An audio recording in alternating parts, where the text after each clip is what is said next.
안녕하세요. 저는 혼자 사는 여자입니다.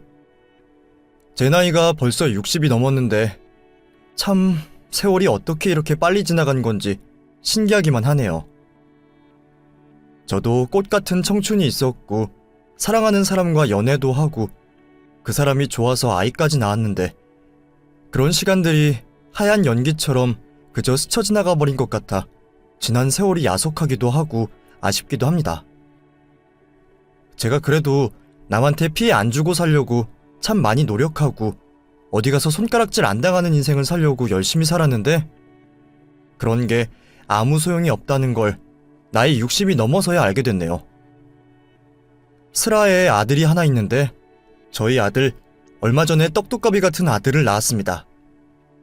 자랑이 아니라 제 아들을 쏙 빼닮아서 그런지 참 잘생기고 코도 오똑한 것이 어디 내놔도 자랑스러운 아들과 손주입니다.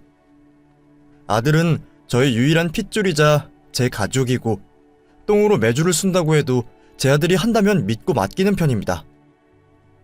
제가 이렇게 아들에게 의지를 한다고 해서 며느리에게 또 티나게 시어머니 짓을 하는 건 아닙니다. 친구들이 그러더군요. 결혼하고 나면 아들은 저기 멀리 이민 갔다고 생각해야 마음 편해. 간간히 안부 전화 오면 그러려니 하고 전화나 받고 먼저 연락하지 말어. 며느리들이 얼마나 싫어하는지 알아? 얼마 전에는 우리 아들도 연락이 없길래 궁금해서 전화를 걸었더니 이놈이 스피커폰으로 한 걸 며느리가 몰랐는지 옆에서 며느리가 뭐라 궁시렁 하더라고. 어찌나 눈치가 보이던지 내 아들한테 내가 전화한다는데 무슨 말을 못하겠어. 근데 뭐 어쩌겠어. 내 아들이 행복하려면 내가 참아야지. 라고 말을 하더라고요. 그 말을 들으니까 틀린 말은 아닌 것 같아서 최대한 아들 가족에게는 연락을 안 하려고 하는 편입니다.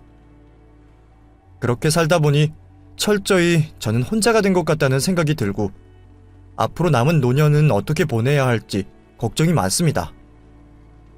남편이라도 있으면 혼자 지내는 게 심심하진 않을 텐데 얼마 전에 제가 이혼을 했거든요. 사실 오늘 제가 들려드릴 사연의 내용이 남편에 관한 이야기입니다. 이 망할 놈의 노인네 얘기를 어디서부터 어떻게 해야 할지 모르겠지만 지금부터 한번 풀어보도록 하겠습니다.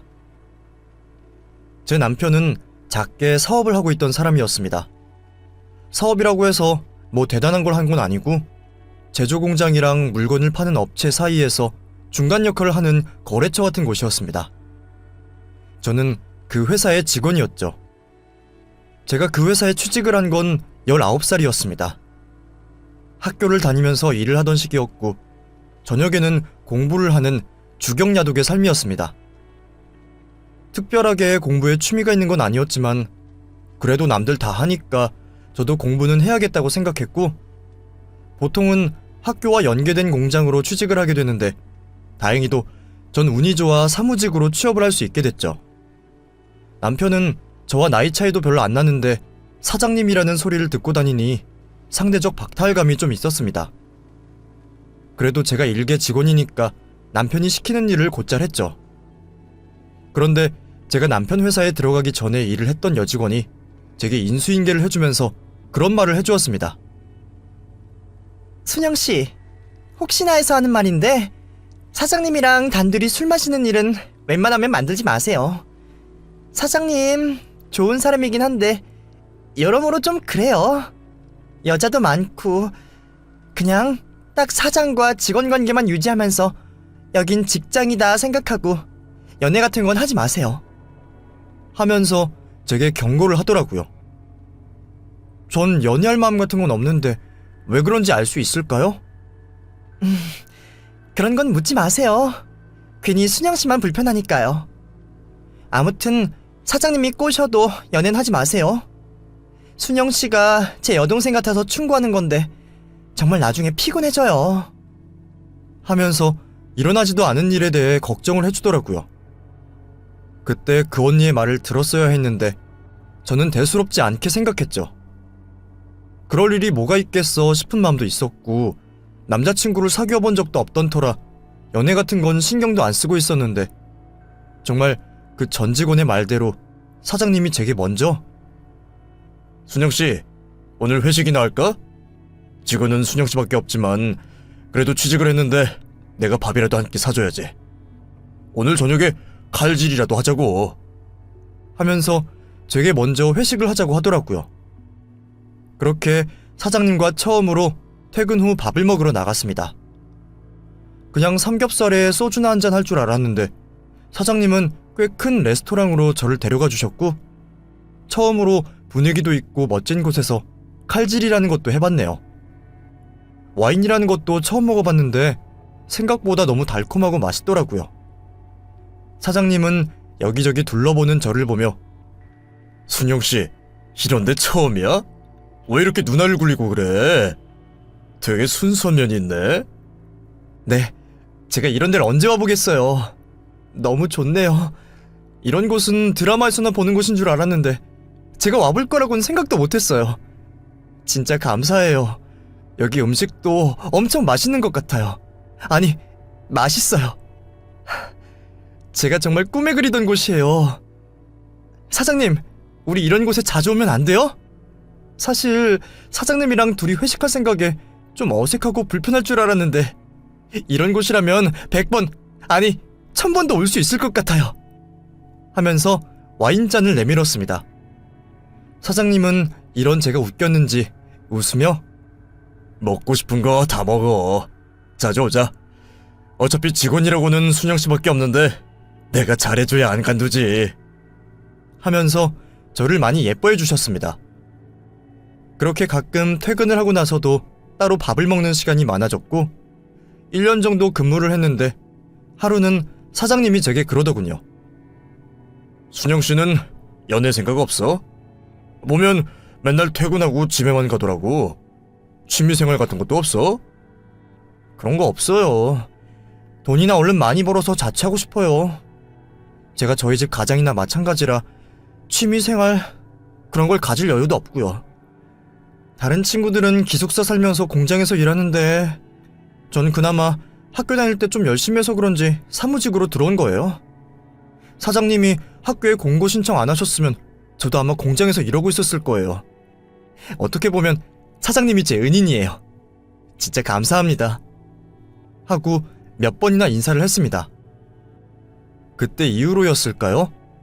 사장님은 제게 여러 가지 경험을 많이 시켜주셨습니다. 처음엔 그게 제가 안쓰러워서 그런 줄 알았습니다. 성인이 됐는데도 영화 한 편 본 적 없고 취미생활은 가져본 적도 없고 매일 돈만 버는 제가 불쌍하게 보여서 그런 줄만 알았죠. 그런데 1년쯤 같이 일을 하고 그날도 같이 저녁을 먹자면서 소주 한 잔에 삼겹살을 먹고 밖으로 나왔는데 살짝 술이 올라온 저를 보더니 갑자기 입을 맞추더라고요. "순영아, 너 진짜 답답하다. 내가 너 좋아하는 거 모르겠어? 눈치가 없는 거야, 모르는 척하는 거야?" 하면서 저를 빤히 쳐다보더라고요. 너무 놀라서 딸꾹질이 나올 정도였고, 그 사람이 그렇게 대놓고 고백을 하니 거절도 못하겠는 겁니다. 그렇게 저희 두 사람은 연인이 됐고, 한 달쯤 지났을까? 갑자기 회사 앞에 제가 일하기 전에 일했던 언니가 찾아왔습니다. 야, 너 나와. 내가 뭐라고 했어? 사장이랑 단둘이 술 마시는 일 없게 하라고 했지. 근데 내 말을 안 들어? 하면서 갑자기 제 머리채를 잡고 흔들더라고요.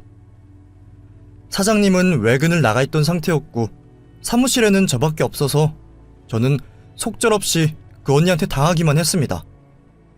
그렇게 몇 대 두들겨 맞고 났더니 언니가 제게 그러더군요.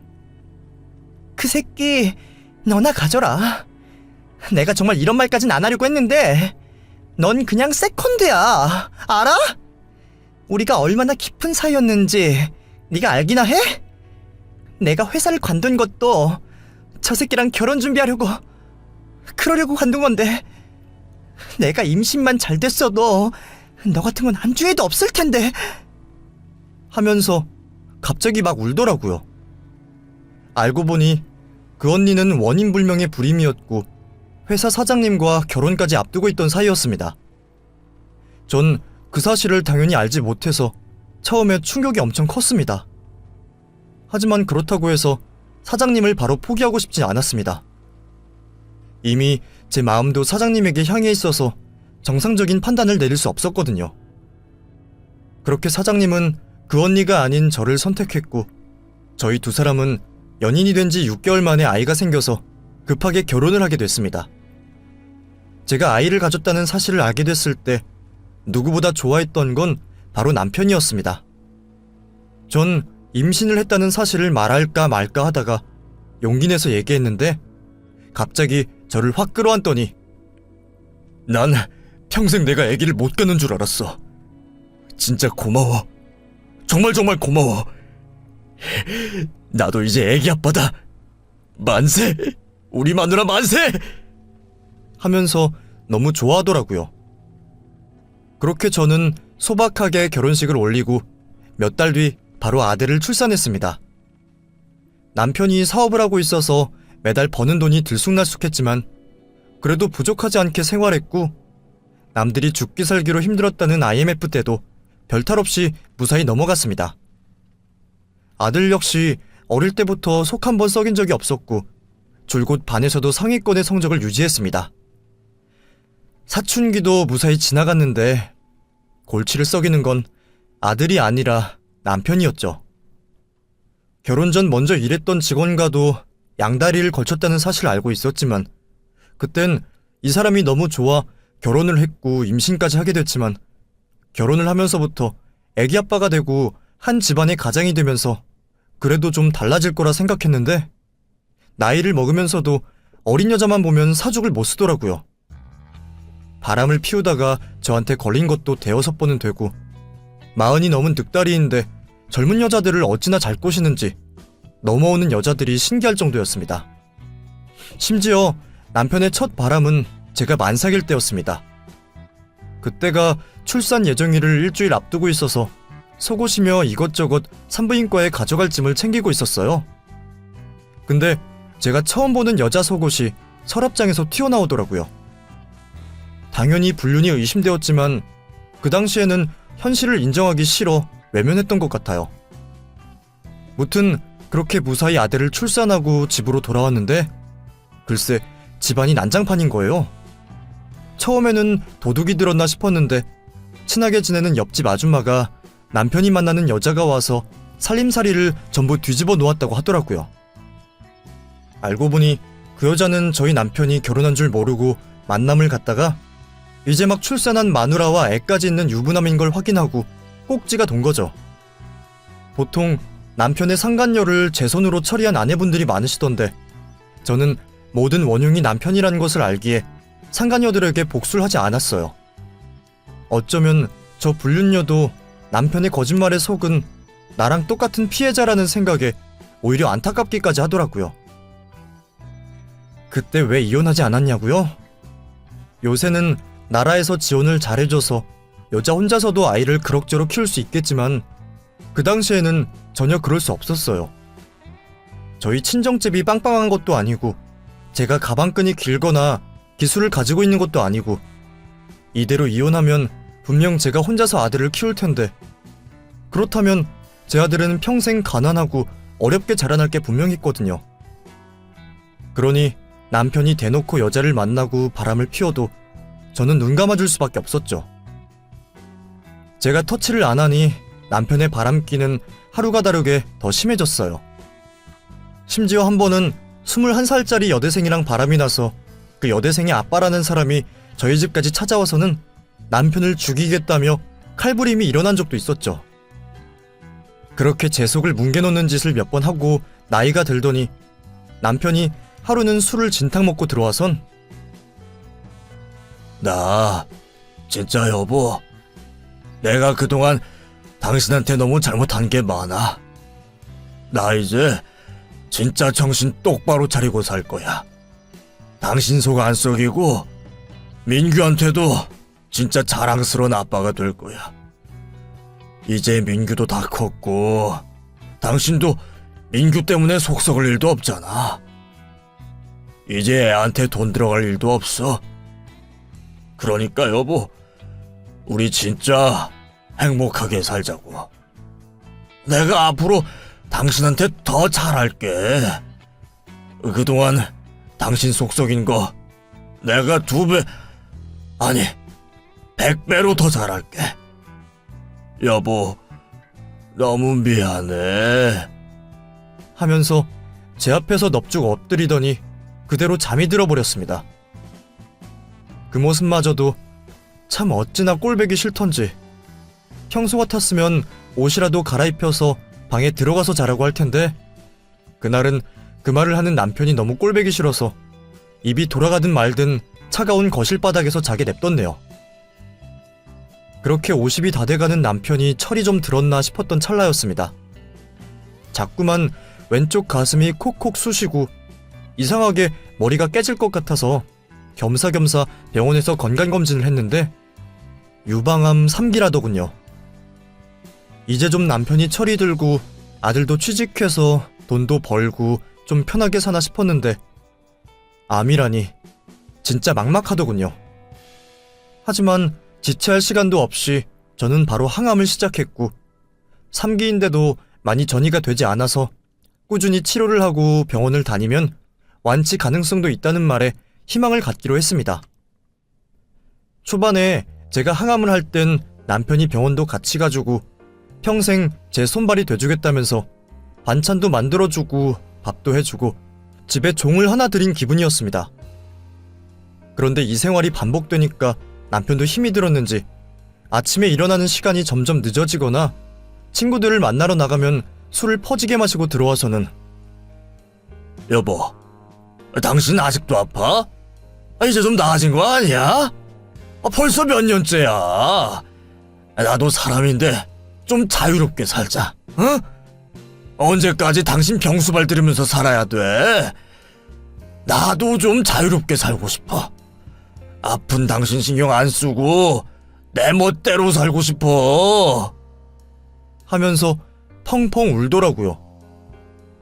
제가 뭐 큰 걸 기대한 건 아닙니다만 그래도 아픈 제 옆에 남편이 있어주길 바랬는데 이 사람 제가 암에 걸린 지 3년 만에 결국 또 눈이 돌아가서 젊은 년과 바람이 났더군요.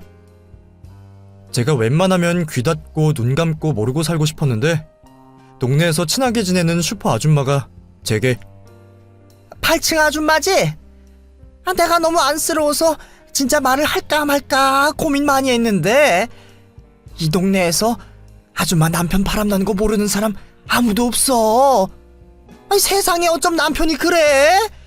아줌마 항암하느라 머리 다 빠져가지고 생고생을 하는데 옆에 젊은 여자 끼고 골목 여기저기에서 입 맞추고 이러는 거 동네 사람들이 다 봤대. 손가락질하고 난리도 아닌데 8층 아줌마만 모르는 것 같아서. 내가 너무 오지랖이지? 근데 나도 속상해서 그래.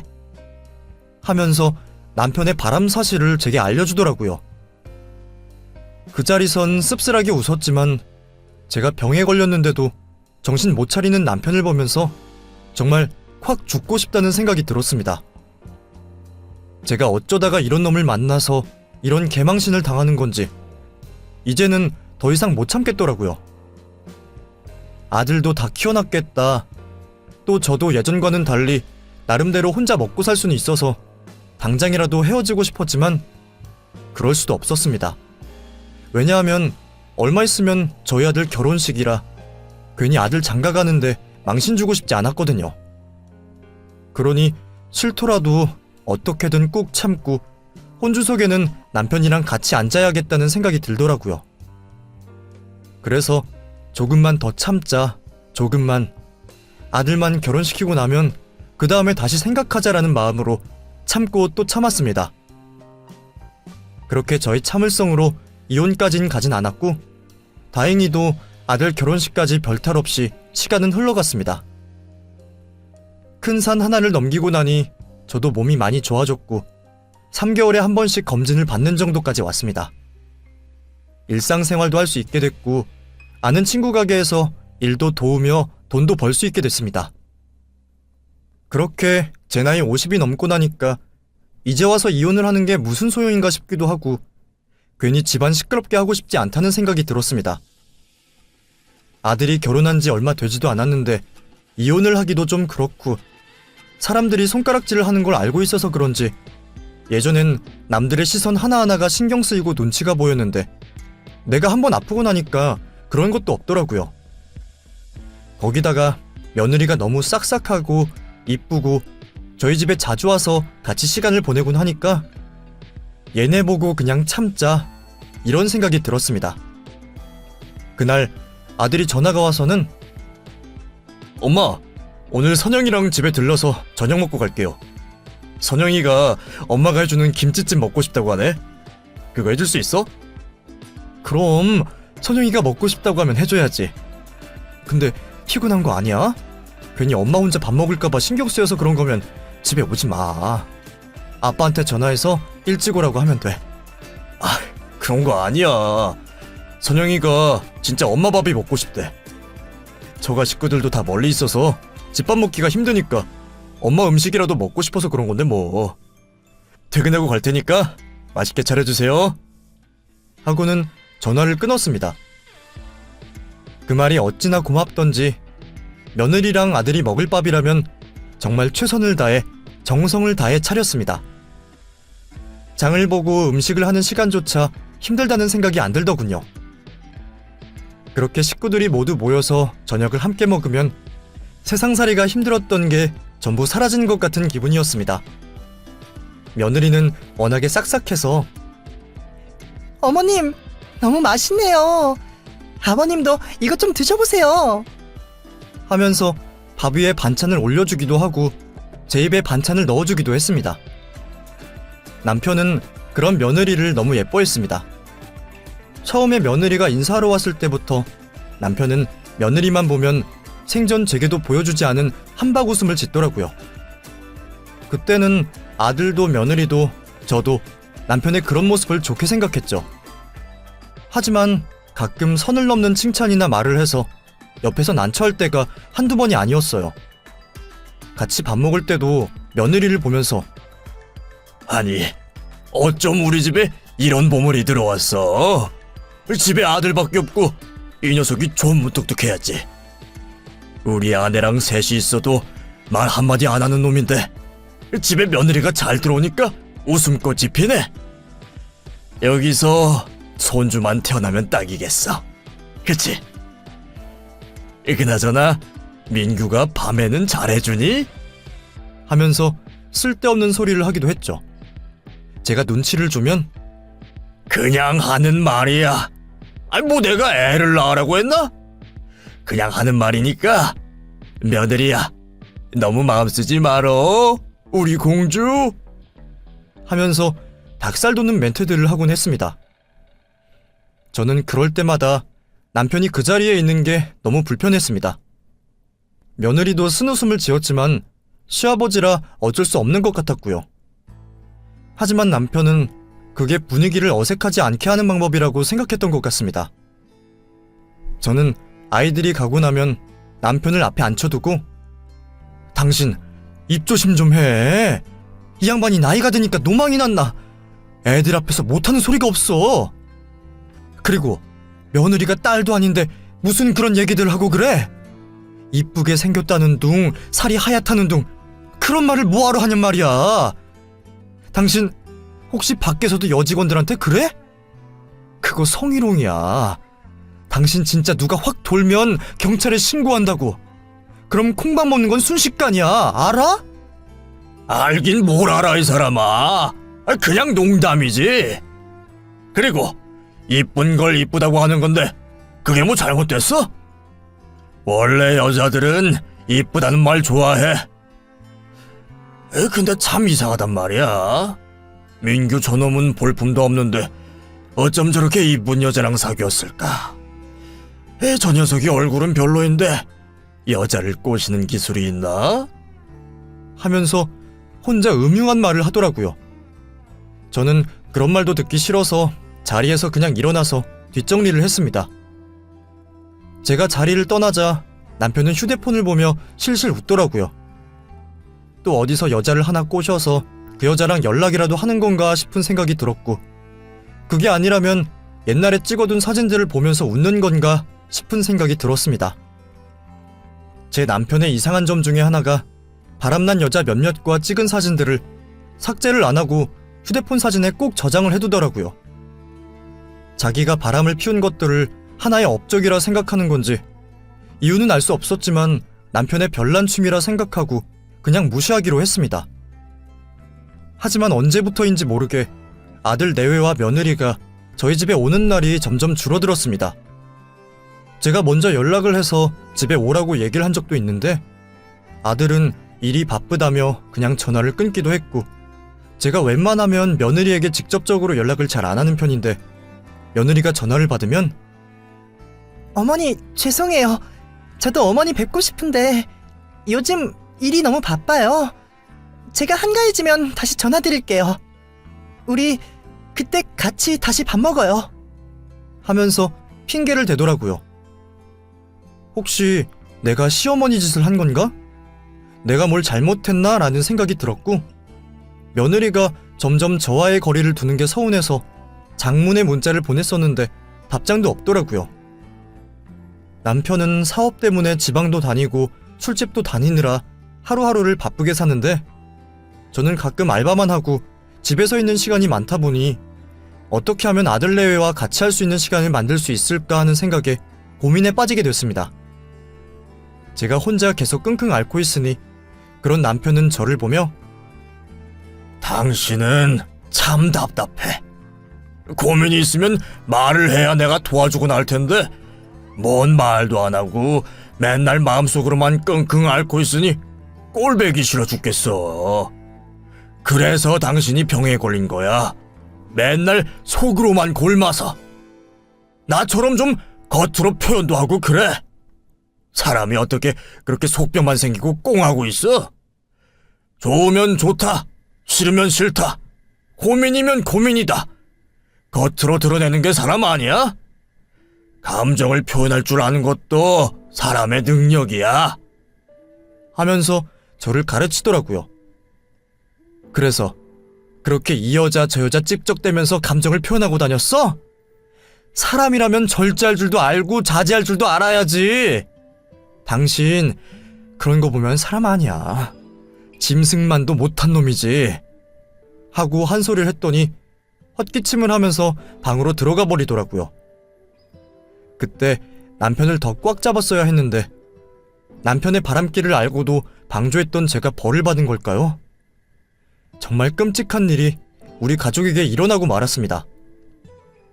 며느리와 점점 거리가 멀어지는 게 마음도 불편하고 좋지 않아서 가끔 며느리 생각이 날 때면 제가 며느리 집 앞에 가서 만든 반찬을 두고 오곤 했습니다. 며느리가 제가 하는 음식을 좋아하기도 하고 저도 아들내외가 제 반찬을 먹는다고 생각하면 몇 시간씩 서서 반찬을 만드는 게 힘들지도 않아서 종종 찾아가 반찬만 두고 돌아오곤 했죠. 한 달에 두세 번씩은 갔는데 자주 가는 집이었지만 이상하게도 비밀번호가 잘 외워지지 않아 며느리에게 카톡으로 집 비밀번호를 보내놓으라고 했고 애들이 좋아하는 반찬만 골라서 해다 둔 지 반년쯤 됐을까요? 제가 반찬을 가져다 주기로 한 그날은 주말이기도 했고 아들내외가 쉬는 날이라 집 앞에 조용히 반찬만 두고 나올 생각이었습니다. 제가 운전을 할 줄 알아서 반찬을 가지고 며느리 집으로 직접 갔고 16층에 살고 있어서 엘리베이터를 타고 올라갈 참이었죠. 1층에서 엘리베이터가 내려오길 기다리고 있는데 동네가 시끌시끌 하더라고요. 무슨 일이라도 났나 싶었는데 제가 원체 그런 데에 관심도 없고 그냥 반찬이나 집 앞에 얼른 두고 와야겠다라는 생각으로 엘리베이터를 탔습니다. 8층에 사는 어떤 꼬마애와 애기 엄마랑 같이 탔고 그들을 먼저 내려주고 16층에 도착해서 엘리베이터에서 내린 순간 저는 너무 놀라 그 자리에서 굳어버리고 말았습니다. 제 남편이 속옷바람으로 엘리베이터 앞에서 저를 맞이했기 때문입니다. 여보, 당신 지금 이게 뭐하는 짓이야? 하고 남편의 아래 위를 훑어보는데 이 사람 부끄럽지도 않은지 신발을 손에 들고 어쩔 줄을 몰라 하더라고요. 아니, 당신이야말로 여기 왜 왔어? 무슨 볼 일이야? 하고 오히려 제게 묻는 겁니다. 무슨 일은 무슨 일이야. 내가 먼저 물었잖아. 지금 이게 뭐하는 짓이냐고. 왜 여기서 이 꼴로 이러고 있는 거야? 당신 옷은 어딨어? 신발은 왜 들고 있어? 누가 쫓아와? 당신 지금 이게 무슨 짓이야?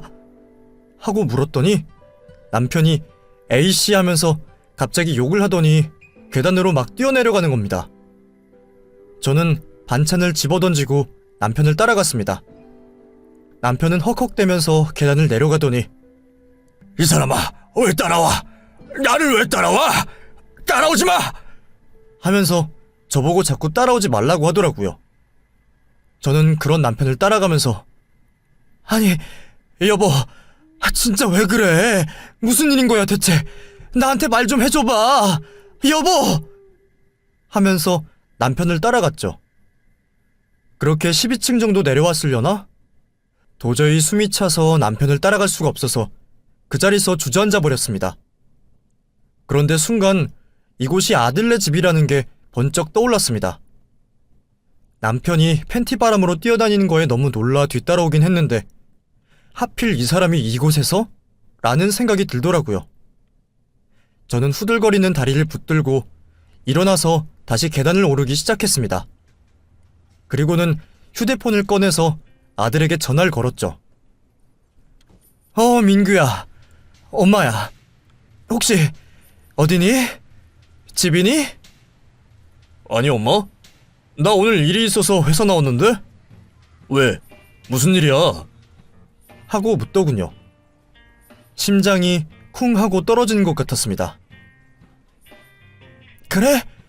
그럼 새애기는 어딨니? 집에 있나? 집에 있겠지. 안 그래도 오늘 몸이 힘들어서 친구들이랑 만나기로 한 것도 취소한다고 했었어. 왜 그러는데? 하면서 계속 묻더라고요. 저는 그 자리에서 바로 전화를 끊었고 헉헉대며 며느리 집 앞으로 갔습니다. 엘리베이터 앞에는 제가 던지고 간 반찬들이 전부 엎질러져 있었지만 그런 것들을 치울 여력이 없었습니다. 며느리네 집이 끝쪽이라 한참을 걸어서 갔는데 점점 다가갈수록 집 앞에 뭐가 쌓여 있더라고요. 저는 가까이 다가갔고 문 앞에 서서 한참 동안 그것을 바라봤습니다. 제가 쳐다본 것은 다름 아닌 남편의 옷이었습니다.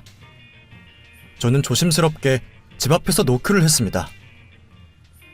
세아가, 선영아, 집에 있니? 하고 애 이름을 불렀더니 대답이 없더라고요. 결국 어쩔 수 없이 벨을 눌렀는데도 답이 없었습니다. 너무 걱정되는 마음에 휴대폰을 열어서 며느리가 알려준 비밀번호를 눌렀는데 이상하게 열리질 않더라고요. 그 사이 비밀번호를 바꾼 것 같았습니다. 저는 그 자리에 서서 새에게에게 전화를 걸었습니다.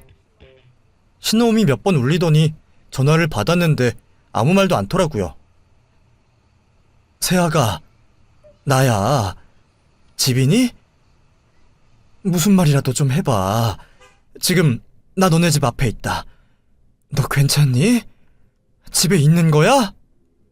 하고 물었더니 어머니, 혹시 아버님 옆에 계세요? 하면서 울먹이며 대답하더라고요. 아버님은 무슨 그런 인간 없다. 나 혼자야. 그러니까 걱정 말고 문 열어. 나 혼자 있어. 하고 대답이 끝나지도 않았는데 문이 열리는 소리가 들렸습니다. 그의 얼굴을 보자마자 눈물이 왈칵 쏟아지더라고요. 아이고, 선영아, 이게 무슨 일이니? 저 미친 인간이 도대체 무슨 짓을 한 거야? 너 괜찮아? 어디 다친 데는 없어? 경찰 부르자. 경찰 불러서 그 인간 깜빵에 집어넣자. 하고 말했더니 그제야 저를 보고 긴장이 풀렸는지 자리에 주저앉아 펑펑 울더라고요. 어머니, 저 너무 무서웠어요. 이게 무슨 일이에요, 정말. 이게 무슨... 저 정말 너무 무서웠어요. 아버님, 대체 왜 이러시는 거예요? 저한테 왜 이러시는 거예요? 어디 갔어요? 아버님 어디 가셨어요? 하면서 문고리를 붙잡고 울더라고요. 그 인간 도망갔어. 몰라, 나도 모른다. 팬티바람으로 계단을 내려가다가 내가 도저히 쫓아가질 못했는데 그 옷차림으로 뭐 멀리 가봤자 어딜 갔겠니. 그나저나 너 정말 괜찮은 거야? 아무 일도 없던 거지? 하면서 저는 며느리 손을 꼭 잡았습니다. 아무 일도 없었어요. 무슨 일을 말씀하시는 건지 모르겠지만 저는 아무 일도 없었는데 좀 많이 놀랬고 너무 당황스러워서. 아버님, 대체 왜 이러시는지 모르겠어요. 아버님 병원 가보셔야 되는 거 아니에요? 어머니, 저 솔직히 말씀드릴게요. 아버님, 저희 집에 오신 거 이번이 처음 아니에요. 지금 이게 3번째예요.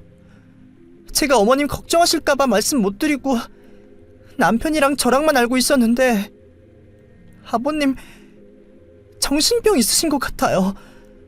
제가 정말 뭐라고 말씀을 드려야 할지 모르겠는데 아버님이 하면서 제 손을 꼭 잡고 며느리가 한 얘기는 정말 충격적이었습니다. 처음엔 남편이 아들 내외 있는 집에 혼자 찾아온 적이 몇 번 있었다고 합니다. 아들이 집에 있으면 그냥 얼굴 보고 싶어서 왔다고 얘기를 하고 다시 돌아갔는데 며느리가 집에 혼자 있던 날 갑자기 배를 누르길래 며느리가 무슨 일인가 싶어 문을 열었는데 이 인간이 집 앞에서 옷을 홀랑 벗고 있었다네요. 며느리가 너무 놀라서 바로 문을 닫았는데 그 모습이 좋았던 건지 이 인간이 문을 두들기면서 한 번만 문 좀 열으라고 며느리에게 그렇게 애원을 했다더군요. 공포에 질린 며느리는 바로 아들에게 전화를 했는데 그때마다 남편이 도망을 쳐서 아들과는 직접 마주치지 못했다고 합니다. 아들 역시 나중에 저 몰래 남편을 찾아가 그러지 말라고 주의를 줬지만 이 정신 나간 인간이 그 말을 듣지 않았다고 합니다. 그러니 이런 일이 한두 번이 아니라 여러 번 발생하였고 그러다 보니 너무 무서웠던 며느리는 제게 알려준 집 비밀번호까지 바꿨고 남편과의 식사 자리가 불쾌해서 저와도 점점 거리를 둘 수밖에 없었다고 하더라고요. 그리고 여지껏 제게 말 못한 이유는 제가 항암 치료 중인데 괜히 그 말에 충격받고 병이 악화될까봐 숨겼다고 하더라고요. 그러니 제 입장에서는 이 인간을 경찰에 신고해야겠다는 생각밖에 들지 않았습니다. 정말 며느리 앞에서 고개를 못 들겠더라고요. 제가 무슨 일이 있어도 다시는 이런 일이 생기지 않게 하겠다고 며느리와 약속을 하고 밖으로 나와 경찰서를 찾아갔습니다. 아무리 내 남편이지만 도저히 그냥 가만히 넘어갈 순 없겠더라고요. 며느리는 그래도 시아버지라고 경찰에 신고까지는 하고 싶지 않아 했는데 제가 옆에서 겨우겨우 설득했습니다. 복도식 아파트라 남편이 그런 행동을 하는 것이 찍혀있진 않았지만 팬티 바람으로 아파트 입구를 뛰어나가는 모습이 근처 CCTV에 전부 찍혔고 이 인간 무슨 자신감인지 며느리네 집 근처 찜질방으로 냅다 달려가는 모습이 전부 담겨있더라고요.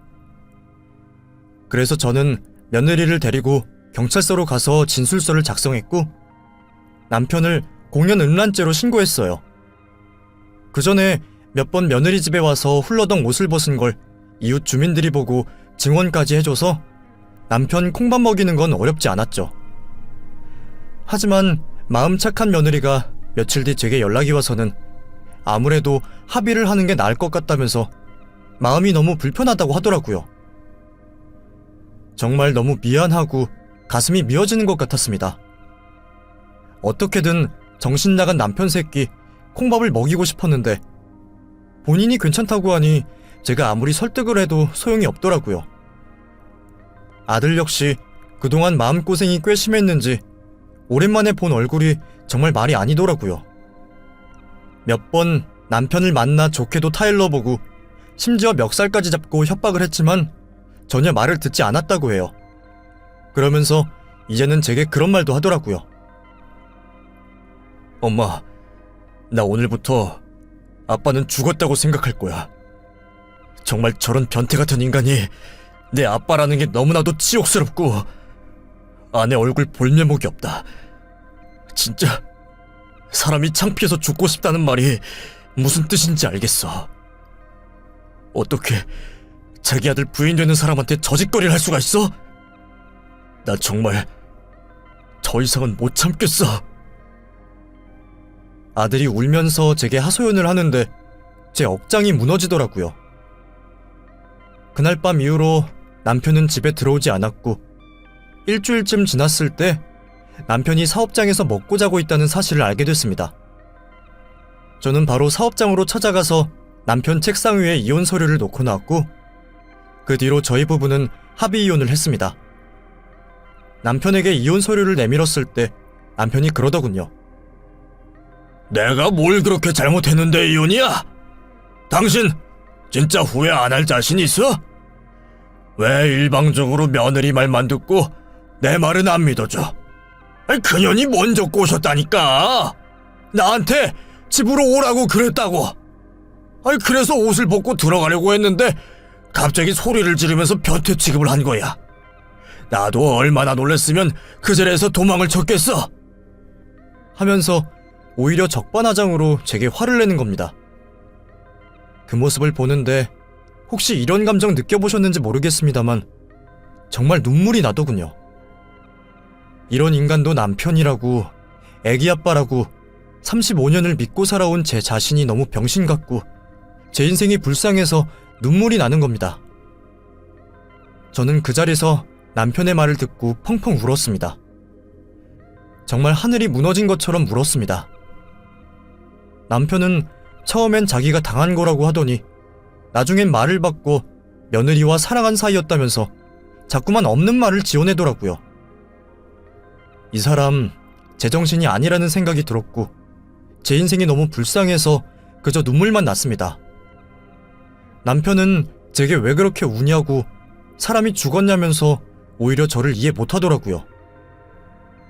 그렇게 남편 앞에서 울어본 게 처음인데 속 시원하게 울고 나니 그나마 남아있던 정도, 미련도 전부 털어지더라고요. 그렇게 저희 부부는 합의 이혼을 했습니다.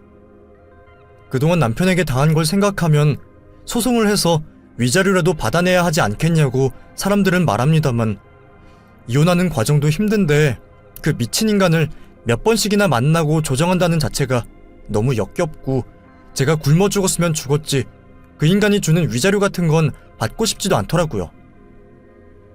제가 남편이랑 이혼을 하겠다고 하니 아들도 너무 좋아하고 며느리도 저를 응원해주니 세상 두려울 것이 없었습니다. 그렇게 버러지 같은 남편과 저는 35년 만에 이혼을 했습니다. 정말 지금 생각해도 지긋지긋하네요. 그런 인간 같지 않은 놈을 그래도 남편이라고 35년을 껴안고 살았던 거 생각하면 제 몸에 기생충이 기어다니는 것처럼 소름이 돋습니다.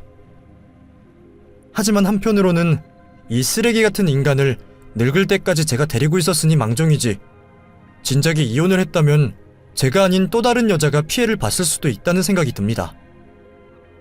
그렇게 남편과 이혼을 하고 나니 수십 년 묵은 체증이 내려가는 느낌이었고 구렁텅이에 빠져있던 제 인생이 이제야 빛을 보는 기분입니다. 그 일이 일어난 지 꽤 오랜 시간이 지났지만 저는 지금도 며느리에게 미안한 마음이 너무 커서 아직도 잘 연락을 하지 못합니다. 어쩌면 며느리도 그게 편할 수 있다는 생각이 들고요. 괜히 변태 같은 남편놈 때문에 아들 내외와 사이가 멀어진 것 같아 정말 분통이 터집니다. 제 남편은 지금 어떻게 지내냐고요? 이걸 좋아해야 할지 싫어해야 할지 모르겠지만 꽃뱀한테 된통 걸려서 전 재산 다 말아먹고 거의 노숙자 생활을 전전한다고 합니다. 사실 저랑 같이 살 때는 제가 알뜰살뜰 모든 재산을 관리했기에 여자한테 돈을 써도 그 액수가 그리 크지 않았어요.